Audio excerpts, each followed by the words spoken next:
आज की कथा को शुरू करते हैं। प्रिय भक्तों, एक समय की बात है, किसी नगर में शिव चर्चा का भव्य सुंदर आयोजन किया गया था। सारी तैयारियां की गई, मंडप सजाए गए थे। अब कई सारे शिव भक्त वहां शिव चर्चा सुनने के लिए इकट्ठा हुए थे।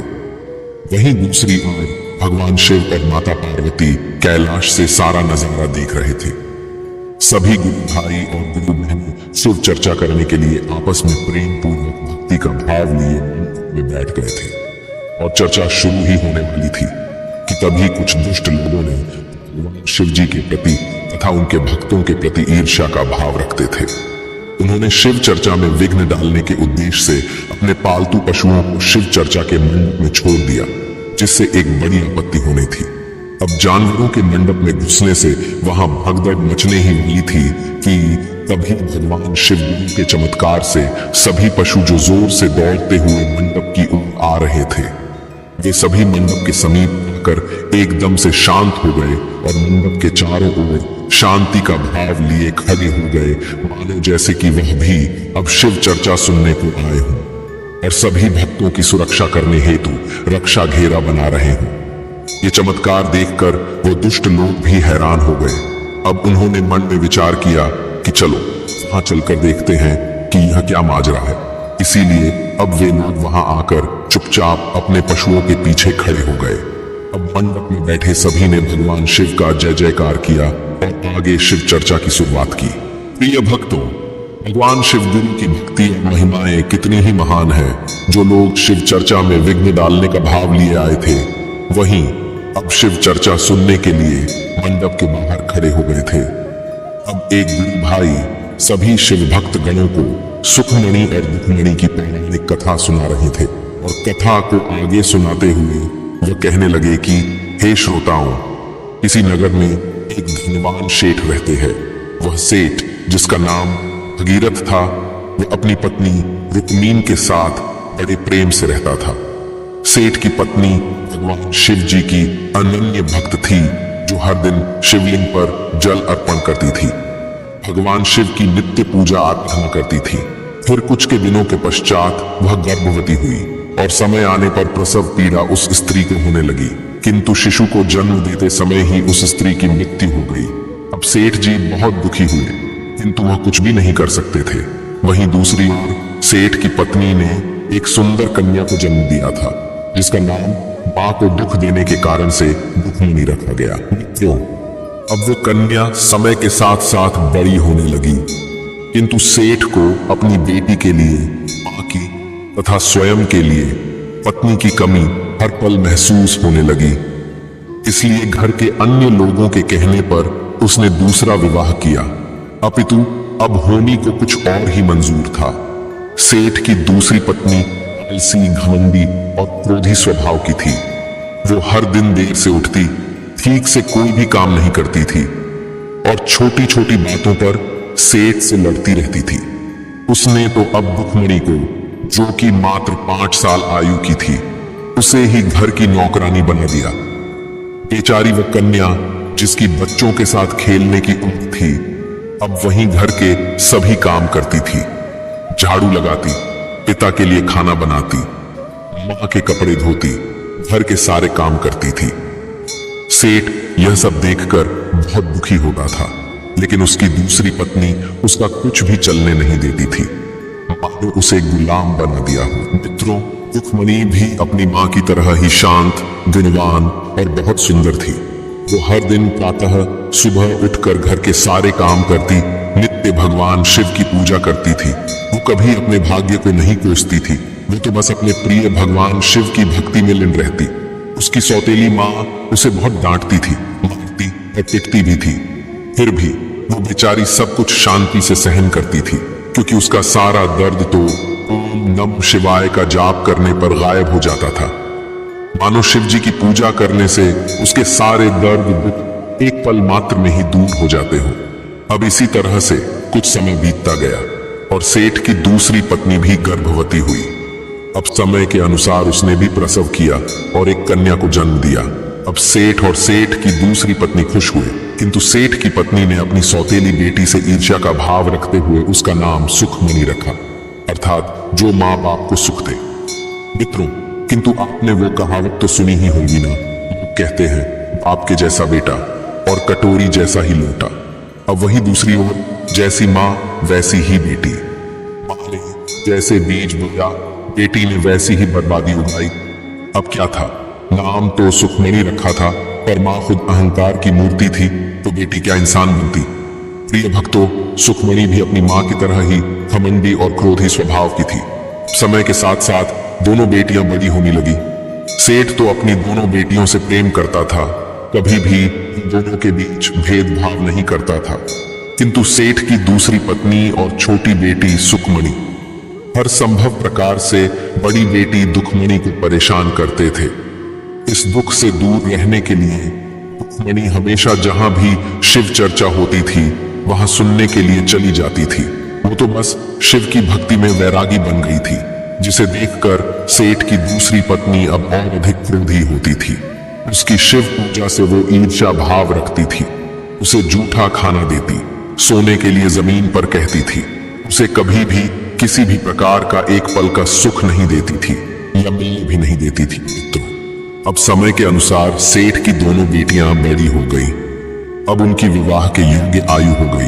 तब सेठानी ने सेठ जी कहा, अजी सुनो ना, आप दुखमणि के लिए आप सबसे निर्धन, गरीब और निकम में लड़के की तलाश करना, उसका भूल से किसी अच्छे घर में रिश्ता मत करना। अगर तुमने ऐसा नहीं किया तो मैं खुद खुशी कर लूंगी, मैं अपनी जान दे दूंगी। अपनी पत्नी की ऐसी बातें सुनकर सेठ ने मजबूरीवश अपनी प्रिय बेटी का विवाह पास के गांव के एक गरीब किसान के घर में कर दिया। उसका पति एक पैर से अपाहिज भी था, इसी कारण वह कोई काम भी नहीं कर सकता था। वहीं दूसरी ओर कुछ समय के पश्चात सेठानी के कहे अनुसार सेठ अपनी दूसरी बेटी सुखमणि का विवाह उसी गांव में सबसे बड़े सेठ के बेटे के साथ कर दिया। अब सुखमणि के घर में किसी भी चीज की कोई कमी नहीं थी, वह किसी राजा के राजकुमार की पत्नी हो गई हो। अब विवाह के बाद सेठ ने दोनों बेटियों को अपने अपने ससुराल के लिए विदा कर दिया। सुखमणि का पति काफी गरीब था और अपाहिज होने से कोई काम नहीं कर सकता था। घर की पूरी जिम्मेदारी सुखमणि के कंधे पर आ गई थी। अब उसे दूसरों के घर घर जाकर काम करना पड़ता था और जो पैसा मिलता उससे वह अपने घर का व्यवहार करती थी। अब इसी तरह गरीबी में अपना जीवन यापन कर रही थी, किंतु इतने सारे दुखों के पहाड़ पार करने के बाद भी उसने शिव चर्चा की आराधना करना खुद से भी नहीं छोड़ा। बस शिव जी की पूजा आराधना निस्वार्थ भाव से करती रही। अब धीरे धीरे समय बीत रहा था। उन दोनों बहनों को अब 2 बच्चे हो गए। फिर एक दिन की बात है जब अचानक सुखमणि अपनी सौतेली बहन दुखमणि के घर आती है। कहती है, ए बहन, देखो तुम दूसरों के घर में झाड़ू पोछा का काम तो करती ही हो, जिससे तुम्हारे घर का गुजारा जैसे तैसे हो जाता है। मुझे लगता है इससे अच्छा है कि तुम मेरे घर आकर झाड़ू पोछा करो। माना कि तुम्हारा घर थोड़ा दूर है, पर तुम मेरे घर पे काम करोगी तो तुम्हें अन्य लोगों के यहाँ काम करने की जरूरत नहीं होगी। मैं तुम्हें पैसे दिया करूंगी, साथ ही बचा कुचा खाना भी दिया करूंगी। मेरे बच्चों के तथा मेरे पुराने कपड़े भी दिया करूंगी। अगर कुछ कभी जरूरत पड़े तो वो भी मदद कर दूंगी। मित्रों, दुखमणि जानती थी कि उसके बहन का स्वभाव कैसा है और उसके प्रति व्यवहार बिल्कुल भी अच्छा नहीं है। लेकिन बेचारी दुखमणि करती तो भी क्या करती, उसकी तो हर प्रकार से मजबूरी थी। अब उसने सोचा कि शायद मां से दूर रहने के कारण उसका स्वभाव बदल गया होगा, इसीलिए अपनी बहन की चिकनी चुपड़ी बातों को सुनकर उसने हामी भर दी। अब दूसरे दिन से दुखमणि सुखमणि के घर काम करने के लिए जाया करती है, किंतु सुखमणि उससे बहुत सारा काम करवा लेती है जब तक कि वो थक नहीं जाती है। काम होने के बाद उसके वापस जाते समय उसे बासी, जूठा या फिर रात बचा हुआ खाना ले जाने को कहती है। अब क्या दुखमणि बेचारी वहीं खाना लाकर अपने बच्चों, पति को तथा स्वयं कुछ बचा तो खा लेती थी, अन्यथा पानी पीकर सो जाया करती थी। फिर एक दिन की बात है जब सुखमणि ने अपने घर पे शिव चर्चा का आयोजन किया, भव्य पूजा का आयोजन किया। गुरु भाई गुरु बहना उसके घर पर पधारे। उसके घर में अच्छे अच्छे पकवान, मिठाइयां बनवाई गई। भगवान की मूर्ति और शिवलिंग की पूजा आराधना होने लगी। सभी लोग शिव चर्चा करने लगे। चारों ओर से शिव जी का जयकारा होने लगा। वहीं जब रुक्मिणी अपनी बहन के घर पे काम के लिए जा रही थी कि तभी उसके बच्चों ने कहा, माँ मुझे अच्छा खाना खाना है, मिठाई भी चाहिए। माँ क्या तुम लाओगी? तब रुक्मिणी ने कहा, बेटा मैं क्या करूं, कहां से लाऊं? मुझे बड़ा दुख होता है कि तुम्हारी इच्छा पूरी नहीं हो पा रही है। तुम्हारे पिताजी भी कुछ काम नहीं कर पाते हैं। तब बच्चा बोला, माँ मौसी के यहाँ आज शिव चर्चा है, मैंने गांव की औरतों से सुना था। तब रुक्मिणी कहती है, हाँ बेटा मैंने भी सुना है, किंतु मैं हर रोज जाती हूँ, लेकिन आज तुम्हारी मौसी ने मुझे बुलाया ही नहीं। तब अपने बच्चों के मायूस चेहरे को देख रुक्मिणी कहती है, ठीक है, नहीं बुलाया तो क्या हुआ, मैं जरूर जाती हूँ और तुम लोगों के लिए कुछ लाती हूँ। वहां जाकर सुखमणि ने दुखमणि को देखते ही अपना मुख कर्म कर दिया, जिसे देख दुखमणि दुखी तो हुई, लेकिन वह बेचारी करती भी तो क्या करती, बड़ी आस लेकर आई थी वो तो, इसलिए अपने बहन से कहती है, बहन आज तुम्हारे घर पर शिव चर्चा का आयोजन किया है, मुझे लगता है कि शायद तुम मुझसे कहना भूल गए। तब तीव्र कटु शब्दों के साथ सुखमणि ने कहा कि अरे मैंने तुझे बुलाया ही नहीं था, फिर तू क्यों मुंह उठा के चली आ गई? क्यों मेरी सहेलियों में मेरी बेइज्जती कर रही हो? अपनी बहन कहकर अब आ गई हो तो चलो जाओ वहां एक कोने में बैठ जाओ और किसी से कुछ मत कहना, बस चुप रहना, चुपचाप शिव चर्चा सुनकर चली जाना। अब बेचारी किस्मत की मारी दुखमणि एक कोना पकड़ के बैठ जाती है और शांति से ध्यान पूर्वक सारी शिव चर्चा सुनने लगी। वो शिव चर्चा सुनने में मनमुग्ध हो गई और उसकी जब बारी आई तो उसने भी शिव गुरु को प्रणाम किया और भजन गाया, पूजा आराधना की। अब इसी प्रकार शिव चर्चा पूर्ण हुई। अंत में सुखमणि ने सभी प्रसाद दिया, लेकिन उसने अपनी ही बड़ी बहन दुखमणि को उसने प्रसाद नहीं दिया। ऐसा पक्षपात देखकर दुखमणि को बड़ा ही दुख हुआ। अपने बहन का ऐसा व्यवहार देख के दुखमणि ने कहा, अरे बहन आज तुम्हारे यहाँ शिव चर्चा है, इसीलिए आज तो प्रसाद दे ही दो। आज तो तुम मुझे ताजा खाना दे दो, मेरे छोटे छोटे बच्चों के लिए दे दो।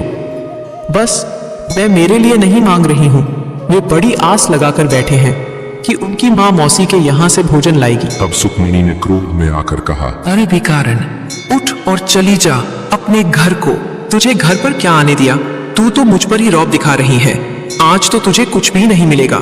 चल उठ चली जा अपने घर। अगर इतना ही भोजन प्यारा है तो कल सुबह जो कचरे में फेंक दूंगी वह लेकर जा और अपने छोटे छोटे बच्चों को खिला। और बहुत भला बुरा कहने लगी तथा उसे घर से धक्के मार के निकाल दिया।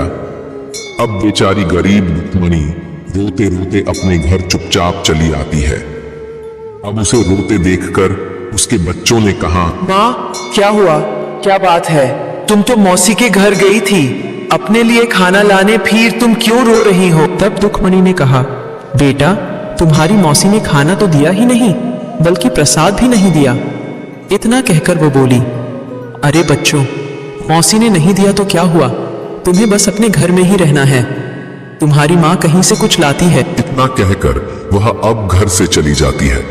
फिर वह एक वन की ओर चलते हुए जाने लगी और मन ही मन यह सोच रही थी, कुछ सूखी हुई लकड़ियां बेचकर बच्चों के लिए खाना लेकर आऊंगी। अब आगे चलते वो वन के भीतर चली गई, जहां उसे एक गाय माता मिली जो कि गर्भवती थी और एक बछड़े को जन्म देने वाली थी। उन गाय माता की प्रसव पीड़ा को देख रुक्मिणी बहुत ही दुखी हो गई। भी गाय माता ने कहा कि बेटी मेरी जरा मदद कर दो, मुझे अब असहनीय प्रसव पीड़ा हो रही है, मेरे पेट पर हाथ फेर दो। तब रुक्मिणी ने उनकी बच्चे के जन्म होने के लिए मदद की और बच्चे का जन्म होने पर उसे गौ माता का दूध भी पिलाया। लेकिन गाय और कोई नहीं बल्कि स्वयं गौ माता कामधेनु थी। उनके बच्चे को सुरक्षित देखकर वो गौ माता अति प्रसन्न हुई और उन्होंने रुक्मिणी से कहा, कोई कहा, बेटी मैं तुम्हें एक पात्र देती हूँ जिससे तुम प्रतिदिन खाना बनाकर खाओ, लेकिन इसका उपयोग तुम घर में जाकर ही करना। तब वह पात्र रुक्मिणी लेती है और आगे बढ़ जाती है। तब आगे चलते हुए उसे एक नागिन मिल जाती है। उसके पूरे शरीर पर केंचुली थी जिसे वह चाहकर भी निकाल नहीं पा रही थी। वह बहुत कोशिश कर रही थी जिस कारण से उसे ठीक दिखाई नहीं दे रहा था। तब उस नागिन ने कहा कि हे बेटी मेरी जरा सी मदद कर दो, मैं बहुत पीड़ा में हूँ, मुझे ठीक से दिखाई नहीं दे रहा है जिस कारण से मैं बहुत भूखी हूँ। तब रुक्मिणी उसकी मदद करती है। आसानी से कैंचुली छोड़ देती है। तब वह नागिन अपने स्वयं के रूप में आकर रुक्मिणी को बहुत सारे हीरे मोती देती है। तो वह नागिन स्वयं नागमाता थी जो कि पाताल लोक से आई थी। रुक्मिणी वह सारे गहने लेकर आगे बढ़ जाती है। तब आगे उसे वन माता मिलती है जो कि स्वयं देवी पार्वती होती है। वह एक बूढ़ी औरत का रूप धारण करके वहां बैठ जाती है और दर्द से करहाने लगती है। तभी बूढ़ी माँ रुक्मिणी को देखकर कहती है, हे बेटी, जरा मेरी मदद कर दो, मेरे पैरों में बहुत दर्द हो रहा है, कृपा करके मेरे पैरों को दबा दो। तब मन में निसंकोच का भाव लिए रुक्मिणी उस बूढ़ी माँ के पैर दबाने लगती है, उनकी सेवा करती है। तब वह प्रसन्न होकर कहती है कि बेटी, तुमने मेरी बहुत सेवा की है, यह लो मेरे पास एक पोटली है। जब रुक्मिणी ने उस पोटली को लिया और उसके अंदर झांक कर देखा तो उसने देखा कि उसके अंदर बहुत सारा सोना, चांदी, हीरे, जवाहरात थे। तब रुक्मिणी ने कहा, माँ जी, इस पोटली में बहुत सारा धन है और इस धन की आवश्यकता तो मुझसे कई गुना अधिक आपको है, फिर भी आप मुझे इसे दे रही हैं। तब बूढ़ी माँ कहती है, लेकिन बेटी, मेरा तो आगे पीछे कोई नहीं है और तुम्हारे छोटे छोटे बाल बच्चे हैं। जाओ, ये सब कुछ लेकर जाओ और अपने घर को संवार लो। ये लो ये, और एक थैला मेरे पास है, इसमें तुम जितना चाहे उतना अनाज निकालो, वो कभी खत्म ही नहीं होगा। रुक्मिणी समझ जाती है कि बूढ़ी माँ साक्षात देवी माँ ही है। वो उन्हें बारंबार प्रणाम करती है और उनके चरणों में झुकती है। तब माता पार्वती उसे साक्षात दर्शन देती है और कहती है, बेटी, उठ जाओ, आज तुमने तुम्हारी निस्वार्थ सेवा भाव से और प्राणियों के प्रति दया से मुझे प्रसन्न किया है, इसीलिए आज से तुम्हारी गरीबी सदा के लिए समाप्त हो जाएगी। बेटी, जाओ, अपने घर जाओ और इस धन से अपनी दरिद्रता को हमेशा के लिए मिटा दो। और हाँ, भगवान शिव की चर्चा करती रहो। इतना कहकर वो वन देवी पार्वती माता अचानक से गायब हो जाती है। अब रुक्मिणी शिव जी को बारंबार प्रणाम करती है और वह अक्षय पात्र, सोने, हीरे, जवाहरात की सभी पोटली और थैले घर लेकर आती है। अपने घर आने पर उसने अक्षय पात्र से सभी प्रकार का स्वादिष्ट भोजन बनाया, तरह तरह की मिठाइयाँ, कपड़े और वो सब कुछ निकाल लिया जो उसके पास नहीं था। वहीं दूसरी ओर सुखमणि के शिव चर्चा के दौरान अपनी बहन का अपमान करना भारी पड़ गया। भगवान शिव उससे रुष्ट हो गए और उसकी सारी संपत्ति समाप्त हो गई। उसका पति भी वैश्याओं का गमन करने लगा था। अब धीरे धीरे वो भी गरीबी और दरिद्रता की भागी बन गई। फिर एक दिन की बात है जब सुखमणि मन ही मन सोच रही थी, कई दिनों से मेरी बहन रुक्मिणी भी मेरे घर काम के लिए नहीं आ रही, पता नहीं उसका क्या हाल है। चलो तो मैं देख लूं कि आखिर वह किसके घर काम कर रही है। इतना सोच के वो रुक्मिणी के घर के लिए निकल जाती है। उसी दिन रुक्मिणी ने अपने घर पे शिव चर्चा का आयोजन किया और वो अपनी बहन को न्योता देने के लिए उसके घर की ओर जा रही थी कि तभी भेंट रास्ते में ही हो जाती है। तब सुखमणि रुक्मिणी के वस्त्र, साड़ी तथा विविध प्रकार आभूषण देखकर आश्चर्यचकित हो गई। तब रुक्मिणी ने कहा, चलो बहन, अच्छा हुआ तुम मुझे रास्ते में ही मिल गई। मैं तो तुम्हें अपने घर पर शिव चर्चा का निमंत्रण देने आई थी। अब वो दोनों चलते हुए रुक्मिणी के घर आती है। तब रुक्मिणी के महल जैसे घर को देखकर सुखमणि का मुंह खुला का खुला ही रह गया। तब उसने पूछा, अरे बहन, तुमने किसी राजा के यहाँ चोरी या डाका तो नहीं डाला ना? बहन, कल तक तो तुम्हारे घर में खाने के लिए अन्न का एक दाना तक नहीं था और आज इतना सारा धन कहाँ से आ गया? तुम्हारे पति ने कहीं डाका तो नहीं डाला ना? तब रुक्मिणी कहती है, अरे बहन, हमने ना कहीं डाका डाला है और न ही चोरी की है। यह तो मेरे कर्मों के फल से और भगवान शिव और माता पार्वती की कृपा से मिला है। बस इसलिए उनका धन्यवाद देने के लिए आज शिव चर्चा का आयोजन मैंने किया है। अपने साथ घटी हुई सारी बात रुक्मिणी ने सुखमणि को बताई। तब वो सोचने लगती है, क्यों ना मैं ऐसा ही करूं ताकि मेरे भी भाग्य खुल जाते हैं। तब रुक्मिणी से कहती है, अरे बहन, चलो, मैं भी अब वन की तरफ जा रही, तुम अपना शिव चर्चा करती रहो। किंतु सुखमणि तो कटु स्वभाव की थी। तब रुक्मिणी कहती है, अरे बहन सुखमणि, सुनो तो, शिव चर्चा को आधा अधूरा या बिना सुने जाना अशुभ होता है। तुम अवश्य वन में जाओ किंतु शिव चर्चा सुनकर प्रसाद लेकर करके जाना। इसीलिए वह उसकी एक भी नहीं सुनती है और वहां से चली जाती है। वहीं दूसरी ओर रुक्मिणी के घर शिव चर्चा शुरू हो जाती है और सभी गुरु भाई गुरु बहनें इस चर्चा को सुनने लगते हैं। सभी ध्यान मगन हो जाते हैं। अब भगवान शिव की कृपा से रुक्मिणी का पति जो कि अपाहिज था वे भी ठीक हो जाता है। अब सुक्मिणी जो कि एक गरीब स्त्री का भेष बनाकर वन में प्रवेश करती है तो आगे चलते हुए उसे एक घायल शेरनी मिल जाती है। जब वह पास जाती है तो शेरनी उस पर दहाड़ती है। तब बिना उस शेरनी की मदद करे उस सुक्मिणी डरकर वहां से भाग जाती है। फिर आगे चलने के बाद सुक्मिणी को वहीं नागिन मिल जाती है। सुक्मिणी को देखकर वह नागिन भी फुसकारने लगती है। तब वह उससे भी डरकर वहां से भाग जाती है। फिर वह आगे चलते हुए और अधिक जंगल के भीतर चली जाती है। तब उसे वहीं बुढ़िया माई मिलती है। तब उनके पास जाकर उनके पैर पकड़ती है और उन्हें कहती है, माँ जी, आप मुझे धन दे दो, इसके बदले में मैं आपकी सारी सेवा करूंगी। तो वो बूढ़ी माँ क्रोध से कहती है, अरे चल हट, निकल जा मेरे नजरों से दूर। तुझ जैसी स्वार्थी स्त्री मेरे पैर नहीं धर सकती है। ये तो भगवान शिव का पवित्र वन है। जो स्त्री शिव चर्चा को अधूरा छोड़ दे वो मेरे पास कदापि नहीं आ सकती है। इतना कहकर बूढ़ी माँ सुक्मिणी को डंडे मारती पिटती है। अब वह डर के मारे वहां से भागकर अपने घर की ओर जाती है तो वह देखती है कि अब घर में जो भी था सब कुछ समाप्त हो गया है। धन दौलत सब कुछ मिट्टी में मिल चुका था। अब वह पूरी तरह से गरीब हो गई थी। तब निराश होकर अपनी बहन रुक्मिणी के घर चली जाती है, जबकि रुक्मिणी भगवान शिव के शिवलिंग की पूजा कर रही थी। तभी क्रोध और बदले की भावना को लिए सुक्मिणी कहती है कि तुम्हारा अरे उठ, तू ये नाटक बंद कर दे। तुम्हारे कारण ही मेरे घर का सब कुछ नष्ट हो गया है। मैं बर्बाद हो गई। चल बता, तूने मेरे साथ क्या किया है? कौन सा जादू टोना तुमने मेरे घर पे किया? आज तो मैं तुझे मार ही डाल दूंगी। तभी एक चमत्कार हो जाता है। उस स्थान पर भगवान शिव स्वयं प्रकट होते हैं और सुक्मिणी से कहते हैं, बस करो, रुक जाओ। स्त्री, इसमें रुक्मिणी का कोई दोष नहीं है। तुम तो एक घमंडी स्त्री हो। तुम्हारे पास सब कुछ होकर भी तुम्हें गरीब का रूप धारण करके तुम्हें स्वार्थी भाव से गई थी। ये वन में वन देवी पार्वती है। उन्होंने नहीं तुम्हारा सारा धन ऐश्वर्य नष्ट कर दिया।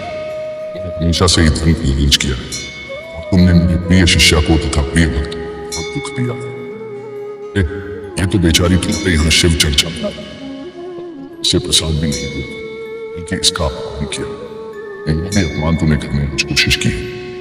जो भी तुम्हारे साथ हुआ है वो तो मित्रों, अब सुक्मिणी रोती गिड़गिड़ाती हुई भगवान शिव से प्रार्थना करने लगती है, हे भगवान भोलेनाथ, हे शिव गुरु, आज से मुझसे कोई भी गलती नहीं होगी। अब तो मैं शिव चर्चा कहने वाले और सुनने वाले सभी का आदर करूंगी।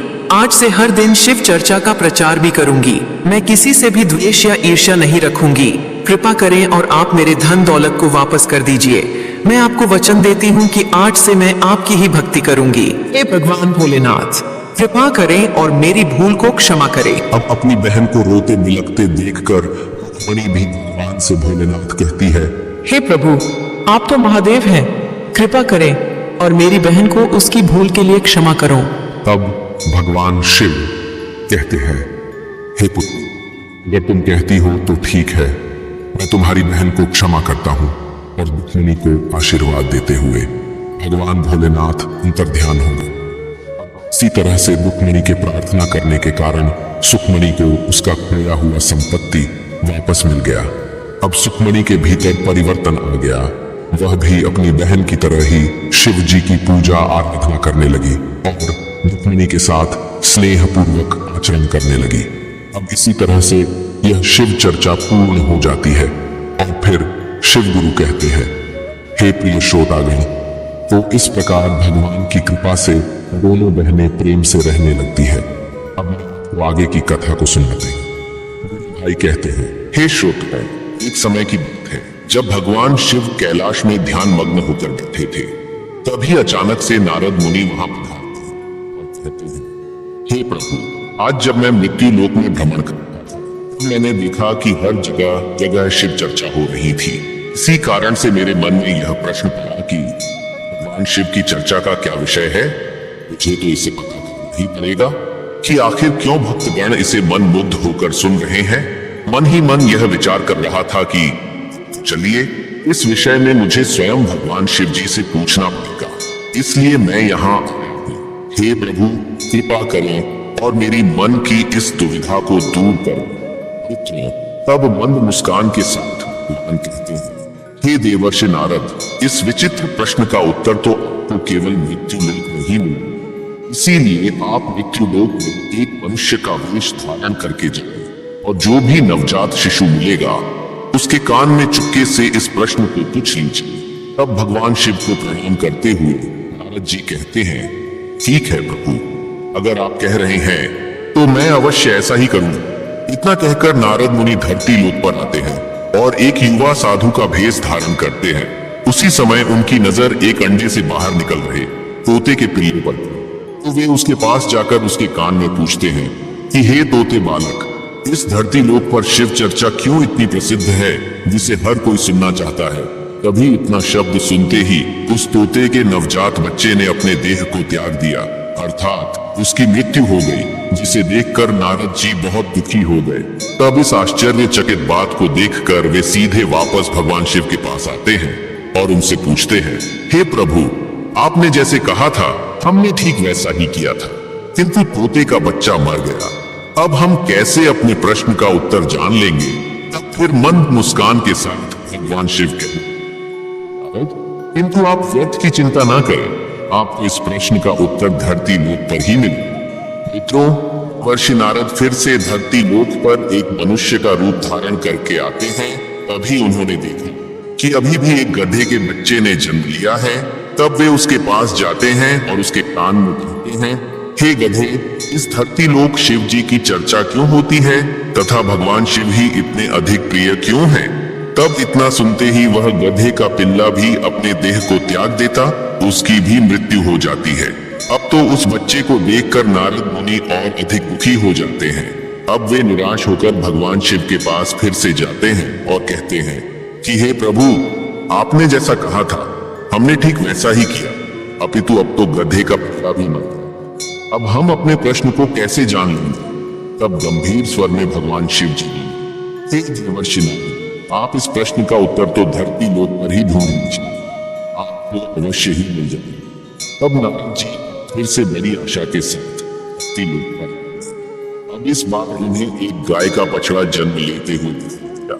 तब वे उस नवजात बछड़े के पास जाकर उसके कान में पूछते हैं, हे बछड़े गौपुत्र, तुम मुझे बताओ कि इस मृत्यु लोक पर भगवान शिव की चर्चा का क्या विषय है तथा शिव जी इतने प्रसिद्ध क्यों हैं?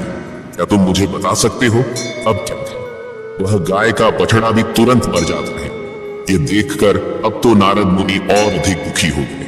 वे मन ही मन विचार करने लगे कि मैंने यह कैसा प्रश्न पूछ लिया है जिसका उत्तर तो कोई नहीं जानता, पर प्रश्न सुनते ही उसकी मृत्यु हो जाती है।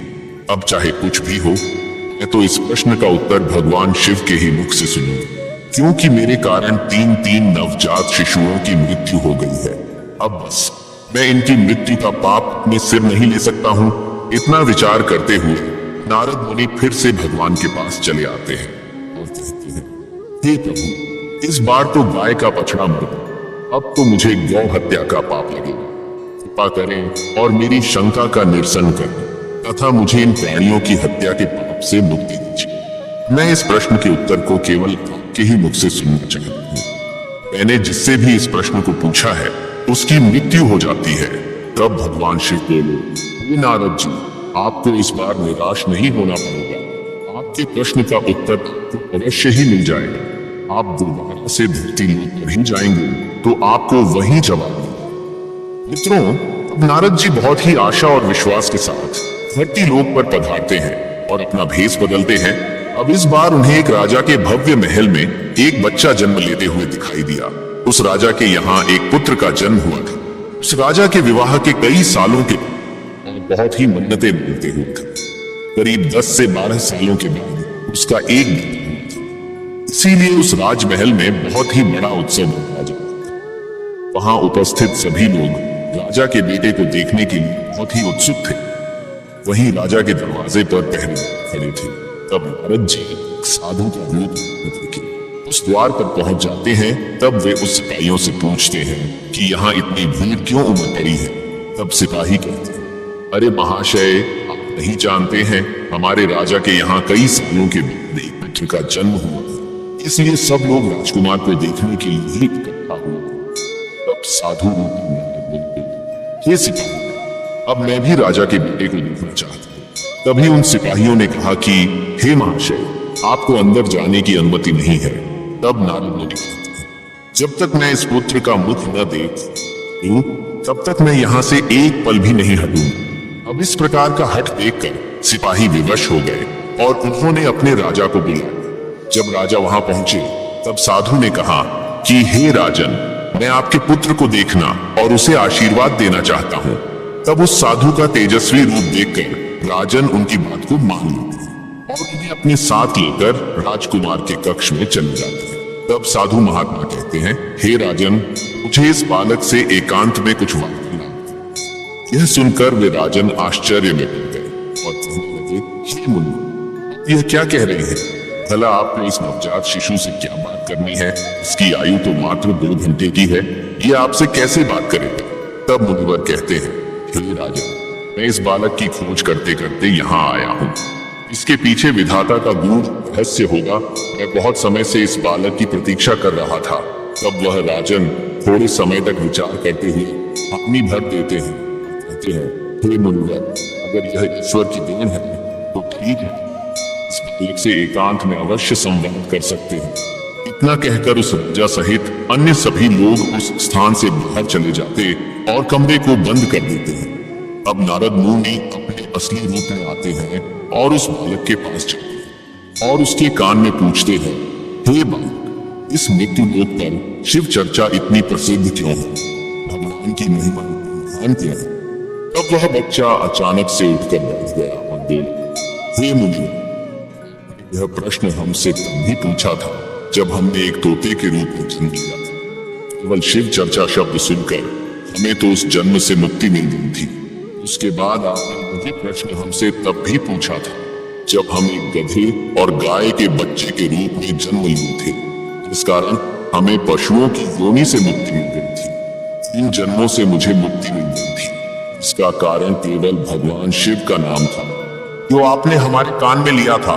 अब जाकर मुझे एक मनुष्य का जन्म मिला है। अब मैं सारा जीवन भगवान शिव की पूजा आराधना करूंगा। यह सुनकर के नारद मुनि के रोंगटे खड़े हो गए और उन्हें उनके प्रश्न का उत्तर अब मिल चुका था। अब वे हर हर महादेव का जाप करते हुए उस स्थान से अंतर्ध्यान होकर स्वर्ग में चले गए। तो प्रिय दर्शकों, उस गुरु भाई ने अपनी कथा को पूर्ण विराम दिया और कथा की समाप्ति के बाद वहां उपस्थित सभी लोगों ने भगवान शिव का जय जयकार किया।